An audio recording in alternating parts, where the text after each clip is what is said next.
Bhagavan en la cocina. Sampurnamma. Bhagavan nació en un pueblo vecino al nuestro y mi familia lo conocía desde su más tierna infancia. Cuando se volvió un gran santo, mi familia iba frecuentemente a su ashram en Tiruvannamalai. Yo estaba ocupada en mis tareas domésticas y no tenía deseo de acompañarlos. A la muerte de mi marido, caí en la desesperación. Mi familia me insistía en ir a Ramanashram para obtener de Bhagavan algunas directivas espirituales, pero no estaba de humor para ir a ningún lado. Un día, mientras me encontraba en el templo de Meenakshi, un viejo brahmán se me acercó. «¿Querrías prepararme una comida?», me preguntó. Yo encontraba eso muy extraño, pero como teníamos un profundo sentido de la hospitalidad, le pedí que me acompañase a nuestra casa familiar en el pueblo para poder prepararle una comida especial. Entré unos instantes en el santuario y cuando volví el viejo brahmán había desaparecido. Este incidente quedó grabado en mi memoria. No podía olvidar al viejo brahmán y su extraña petición. Luego he tenido buenas razones para creer que el viejo brahmán del templo no era otro que Bhagavan. Él me llamaba. En 1932 acompañé a mi hermana y a su marido que iban a ver a Bhagavan. Se encontraba en una choza construida sobre la tumba de su madre. Cuando permanecía sentada en su presencia durante largos periodos, mi espíritu dejaba de pensar y perdía la noción del tiempo. Nunca había aprendido a meditar y era incapaz de impedir que la mente pensara. Eso se producía solo por la gracia de Bhagavan. Permanecía allí, sumergida en un estado de consciencia en que en el espíritu no había ni un solo pensamiento, y sin embargo, perfectamente lúcida. Fue un periodo de felicidad y de calma profunda. Al marcharme, el mismo Bhagavan me dio un ejemplar de ¿Quién soy yo? En el pueblo tenía toda clase de sueños, por ejemplo, que alguien me llevaba al ashram o que Bhagavan pedía noticias sobre mí y me llamaba. Deseaba vivamente volver a Ramanashram. Mi tío, que iba allí, me ofreció acompañarle y acepté con diligencia. A mi llegada se me pidió trabajar en la cocina. Yo estaba encantada, pues era una ocasión de permanecer en el ashram y estar cerca de Bhagavan. Al principio me costó adaptarme al estilo de cocina del ashram, pero Bhagavan siempre estaba a mi lado y me daba instrucciones apropiadas. Él también pensaba que los alimentos molidos finamente y cocidos cuidadosamente se volvían muy digestivos. Pasábamos horas moliendo y cociendo. Bhagavan probaba cada plato antes de que fuera servido, y así teníamos un alimento consagrado. También probaba los alimentos que estábamos cocinando para saber si estaban bien condimentados. Siempre estaba dispuesto a dejar el hall para venir a dar consejos en la cocina, donde se sentía libre y relajado. Nos enseñaba innumerables métodos para cocer semillas, lentejas y legumbres. «Tu forma de cocinar», me decía, «me recuerda a la de mi madre». No es de extrañar, nuestros pueblos están muy próximos. Era muy estricto con nosotros. Era preciso seguir sus órdenes al pie de la letra. No teníamos la oportunidad de hacer nuestras propias experiencias culinarias. Debíamos obedecerle ciegamente y estar convencidos que siempre tenía razón, que todo iría bien si teníamos confianza en él. Cuando ahora pienso en ello, veo que utilizaba este trabajo como soporte a la instrucción espiritual. Nos enseñaba a escuchar cada una de sus palabras y a ponerlas en práctica fielmente. Nos explicaba que el trabajo es el amor por los demás, que nunca podemos trabajar para nosotros mismos. Nos mostraba que siempre se está en presencia de Dios y que todo trabajo es el suyo. Utilizaba la cocina para enseñarnos la religión y la filosofía. Era el jefe de cocina que supervisaba la perfección al nivel del gusto y de la presentación. Se podría haber creído que le gustaba la buena cocina y las comidas abundantes, pero no era nada de eso. Mezclaba lo poco que poníamos en su plato de hojas, azucarado, salado, ácido, todo junto, y lo comía sin prestarle atención, como si no tuviera ningún gusto.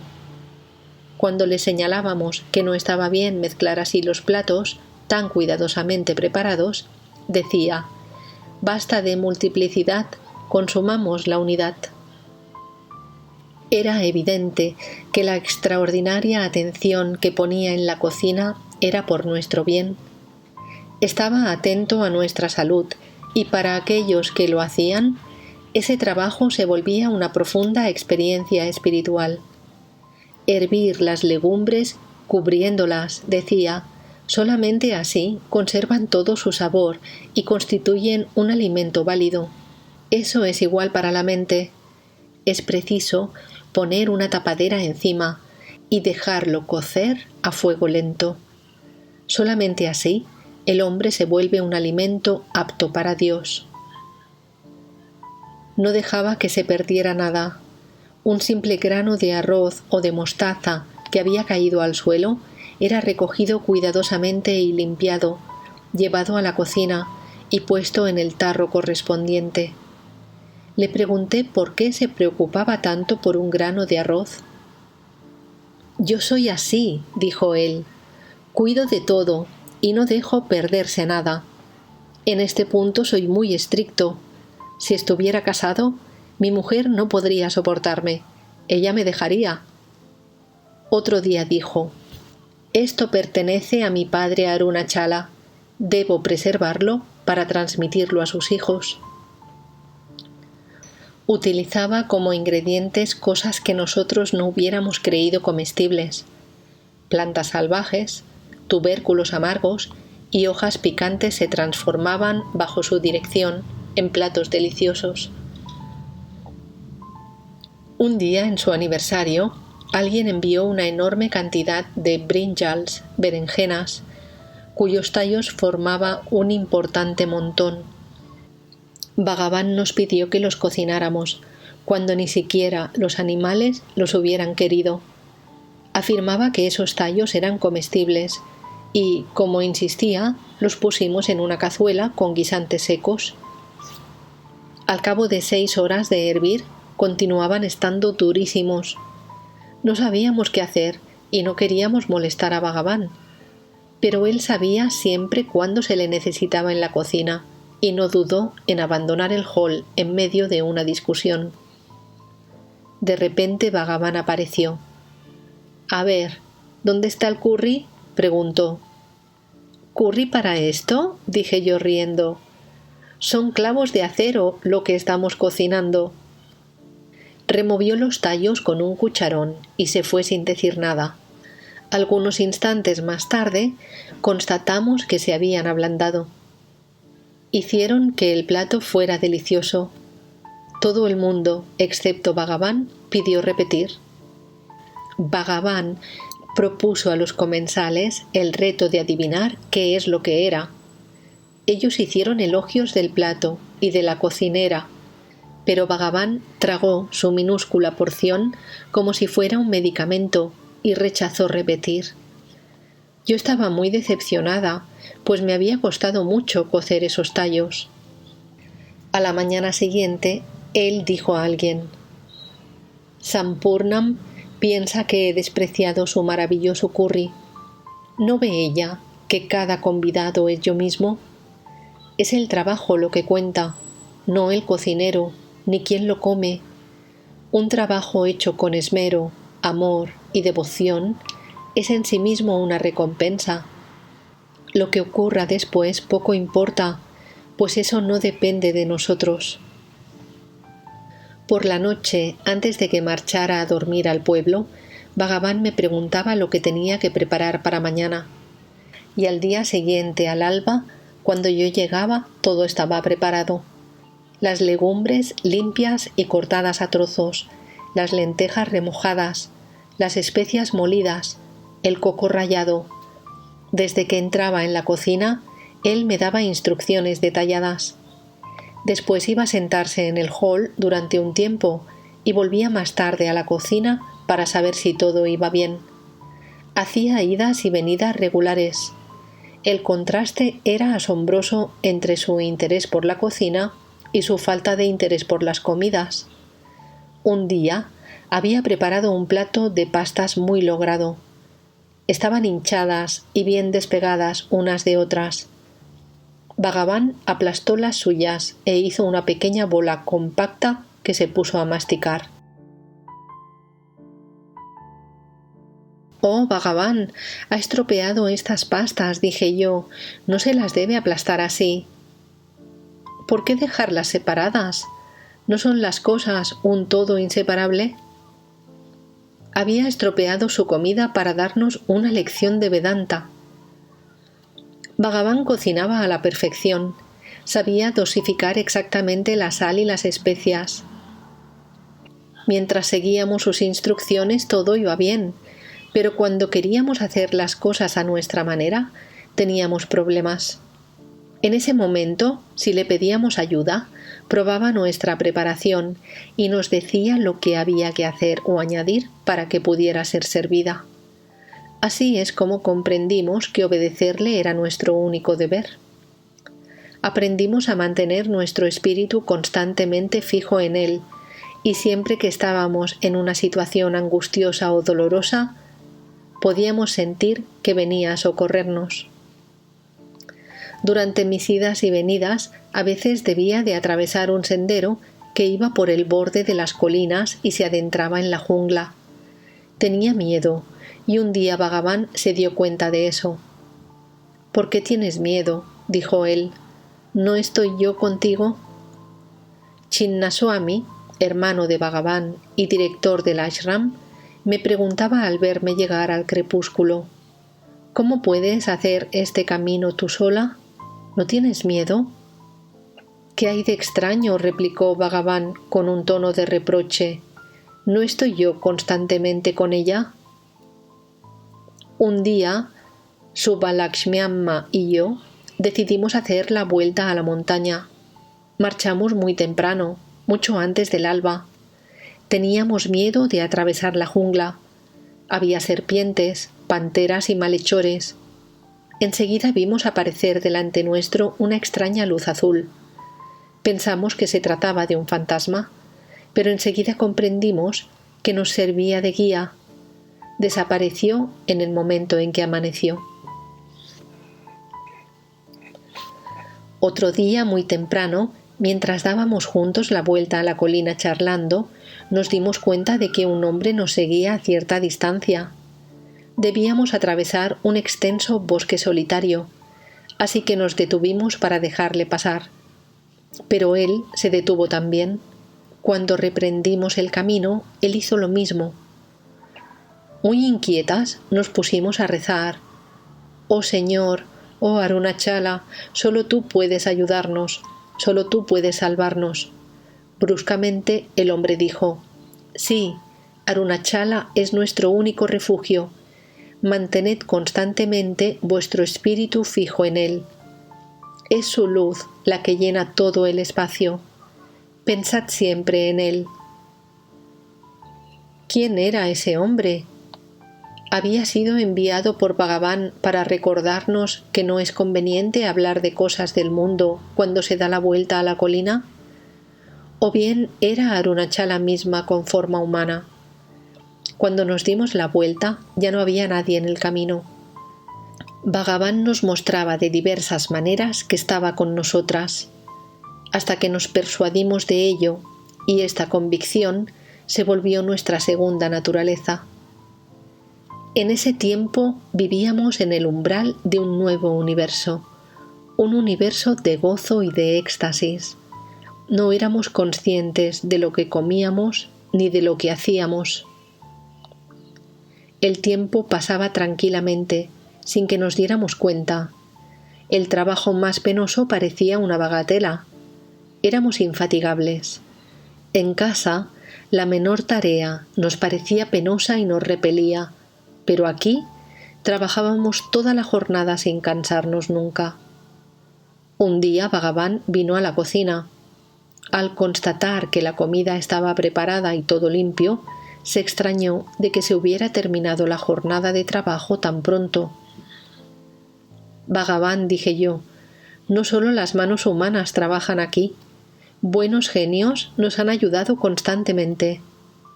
El más grande genio está aquí, dijo él riéndose. Es Arunachala. Él domina estos lugares. Es él quien trabaja, no vosotras. Durante las reglas, las mujeres no eran admitidas en el ashram y no recibían ningún alimento. Ese mes no tenía posibilidad de comer en otro sitio y me moría de hambre. Estaba en un granero frente al ashram, donde generalmente los mendigantes venían a pasar la noche. Cuando Bhagavan preguntó por mí, se le dijo que estaría ausente durante 3 días. ¿Dónde está?, preguntó él. En el mandapan, frente al ashram. Hacedla entrar y alimentarla decentemente, ordenó Bhagavan. A todo el mundo le chocó, pues era contrario a las costumbres en vigor. Pero ella está impura, se protestó. ¿Quién es puro y quién es impuro? Todo el mundo es uno, todo el mundo es idéntico. Cuando se conoce a los brahmanes de la India del Sur, podemos darnos cuenta de la magnitud de la crisis que provocó Bhagavan. Los principios concernientes a las mujeres durante sus reglas eran muy severos y aplicados de manera rígida. La infracción significaba polucionar todo el ashram y levantar un clamor de indignación general. Que los ashramitas me hicieran venir en esas circunstancias, incluso en su contra, decía mucho de su devoción. Bhagavan quería ir a buscarme él mismo la comida a la cocina, pero se le dijo que esperase. Se me trajo alimento y se me hizo comer delante de Bhagavan. Una regla antigua había sido infringida, y él santificaba la situación con su presencia. Quería enseñarnos a todos que en la vida espiritual el ser humano tiene la superioridad y que la compasión es la ley suprema. Algunos comprendieron la lección, pero muchos me lanzaban miradas furiosas o me acusaban de haberlos polucionado. Un día pedí permiso a Bhagavan para acompañar a algunos amigos que iban en peregrinación a Kashi. ¿Qué piensas encontrar en Benares que no esté aquí?, dijo burlándose de mí. El señor Kashi está aquí. Es Arunachala. ¿Por qué ir a buscar lejos aquel que está en tu puerta? Sin su permiso no podía irme. Al día siguiente por la mañana me dijo: Sampurnam, he tenido un sueño. Te he visto adorar a Dios en el templo de Visvanatha en Kashi. ¿Era un sueño? Tenía la impresión de que él me había llevado allí. Fui a Benares después de que Bhagavan hubo dejado su cuerpo. Cuando entré en las aguas sagradas del Ganges, me pareció que mi cuerpo se disolvía y que flotaba deliciosamente en el espacio. Durante algunos minutos no tuve conciencia de nada, sino de ser llevada hasta el cielo. Un día, una cervatilla llegó hasta Bhagavan. Ella no quería dejarlo. Lo seguía por la montaña y saltaba alrededor de él. Se pasaba horas jugando con ella. Alrededor de 1 año más tarde, se marchó a la jungla y sin duda fue apedreada, pues se la encontró gravemente herida con las patas rotas. Se la llevó al ashram. Bhagavan la mantuvo cerca de él, curó sus heridas y un médico colocó en su sitio los huesos fracturados. Una noche, la cervatilla se subió a las rodillas de Bhagavan, se apretó a él y murió. A la mañana siguiente, Bhagavan me dijo que la cervatilla había muerto. «Una gran alma ha venido hasta usted bajo la forma de una cervatilla», le dije, «para obtener la liberación». «Sí», dijo Bhagavan, «ciertamente. Cuando estaba en la montaña, un cuervo vino a hacerme compañía. Era un rishi en el cuerpo de un cuervo. No comía más que de mi mano. Murió poco después. Un día, un águila con el pecho blanco, pájaro sagrado en la India, entró en el hall y se posó en lo alto de un armario cerca de Bhagavan. Después se puso a volar alrededor de él antes de desaparecer. Era un siddha. «Ha venido a visitarme», dijo Bhagavan con mucha seriedad. El respeto que él mostraba a los animales era asombroso. Los trataba como iguales. Eran alimentados primero, como los visitantes relevantes. Si ocurría que morían en el ashram, tenían derecho a un entierro decente y a una losa en la tumba. Se puede ver aún hoy en día, al fondo del ashram, las tumbas de la cervatilla, de la vaca Lakshmi y del cuervo.